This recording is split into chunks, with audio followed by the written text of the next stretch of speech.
क्या फूल भी कभी जख्म दे सकते हैं? जी हाँ, मेरे एक मित्र ने अभी कल ही मुझसे पूछा, क्या फूल भी घाव दे सकते हैं? तो मैंने उनसे कहा, बिल्कुल हाँ, ऐसा हो सकता है।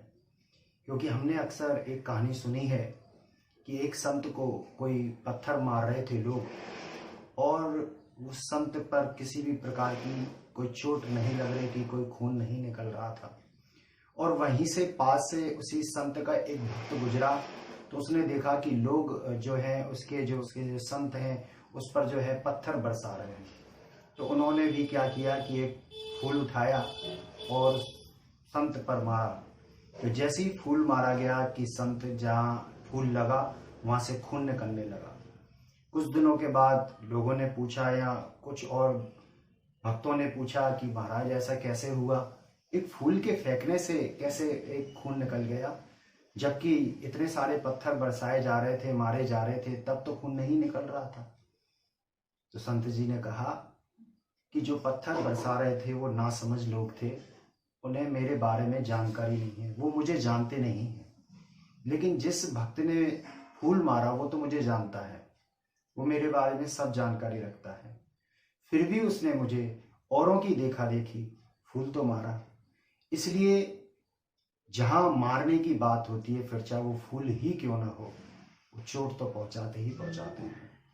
क्योंकि फूल जो है वो हमेशा समर्पित करने का, एक अर्पित करने का, एक दूसरों के प्रति अपनी खुशबू बिखेरने का जो साधन है। और वो फूल सिर्फ लुटाए जाते हैं, बरसाए जाते हैं, मारे नहीं जाते। और जब जब फूल मारा जाएगा खून निकलेगा। तो इसलिए हमेशा जितने भी हमारे आराध्य रहते हैं, हमारे मार्गदर्शक हैं, हमारे टीचर हैं, हमें कोई भी बात कहते हैं तो हम जो उनके मानने वाले हैं, उनकी जो सुनने वाले हैं, वो गहराई से उनकी बात को सुनते हैं, मानते हैं, चिंतन करते हैं।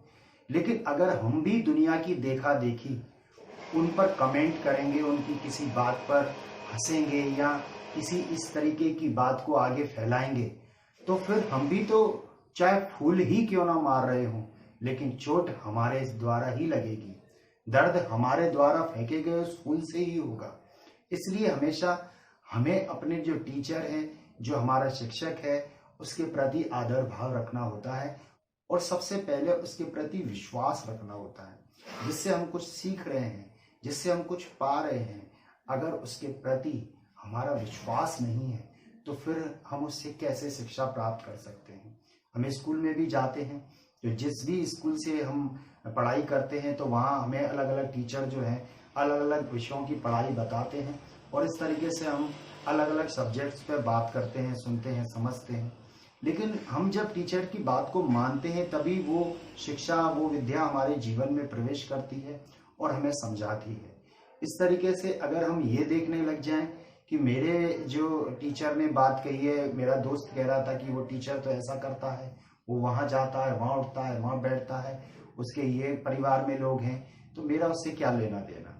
हमेशा लेना देना तो शिक्षा से है ना।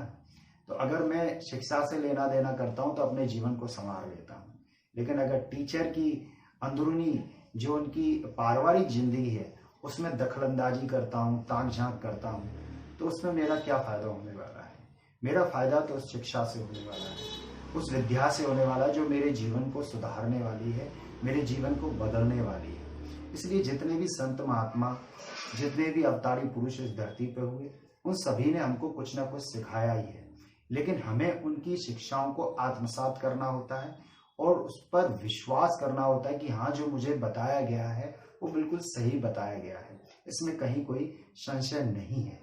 तो इसलिए हम अगर कोई भी गलती करते हैं तो हम जाने अनजाने में ही गलती कर देते हैं। तो वो जो एक जाने अनजाने वाली बात है, तो उसके लिए जैसे कभी कहा गया कि फूलों ने चुभोया हमें, कांटों से क्या शिकवा करें, जब आप अपने देते हैं जख्म तो औरों से क्या गिला करें। तो इस तरीके से चाहे हम फूल बनकर ही क्यों ना हो, अगर हम भी दुनिया की देखा देखी कुछ काम कर रहे हैं, कुछ ऐसा कर रहे हैं जो नेगेटिविटी फैलाने वाला काम है, तो फिर उससे ना अपना भला होने वाला है, ना किसी और का भला होने वाला है। जैसे कि एक चिड़िया जो है, जो अपने चोंच में छोटी छोटी बूंद पानी की भर के वो आग बुझाने का काम कर रही थी। किसी ने पूछा कि भाई तेरी एक छोटी छोटी बूंद से क्या वो आग बुझ जाएगी? बोला मुझे पता है कि आग बुझे नहीं बुझे कोई फर्क नहीं पड़ता, लेकिन जब भी कहीं कोई लिस्ट बनेगी कि आग लगाने वाले कौन थे और आग बुझाने वाले कौन थे, तो मेरा नाम आग बुझाने वाली लिस्ट में शामिल होगा। तो इसलिए हमेशा जो सदमार्ग पर चलते हैं, सच्चाई को फैलाते हैं, हमेशा हमारा नाम उस लिस्ट में होना चाहिए। क्योंकि जहर फैलाने वाले लोग तो बहुत होते हैं, लेकिन खुशबू फैलाने वाले लोग चुनिंदा होते हैं। और इसलिए जो फूल बनकर बिखर जाते हैं जहां में, वो खुशबू फैलाते हैं। वो फूल फिर किसी को चुभन नहीं देते, वो फूल किसी को कोई घाव नहीं देते। लेकिन जो सत्य के मार्ग पर नहीं चलते, विपरीत दिशा में चलते हैं, वो सिर्फ जहर उगलते हैं और वो फूल होते हुए भी दूसरों को घाव पहुंचाते हैं, दूसरों को हानि पहुंचाते हैं। इसलिए हमें हमेशा फूल बनकर उभरना है, फूल बनकर खिलना है, क्योंकि यही संत महात्मा हमें बताते हैं कि हमारा जीवन एक फूल की तरह हो, खुशबू फैलाने वाला हो। क्योंकि फूल की जो पहचान जो है वो उसकी महक है, उसकी खुशबू है। तो अगर हम इंसान हैं तो हमारी महक इंसानियत है, हमारे इंसानियत वाले कर्म होंगे तभी हम सफल हो पाएंगे, आगे बढ़ते रहेंगे। इसलिए बने रहिए हमारे साथ और देखते रहिए किशोर स्वर्ण की सच्ची बात।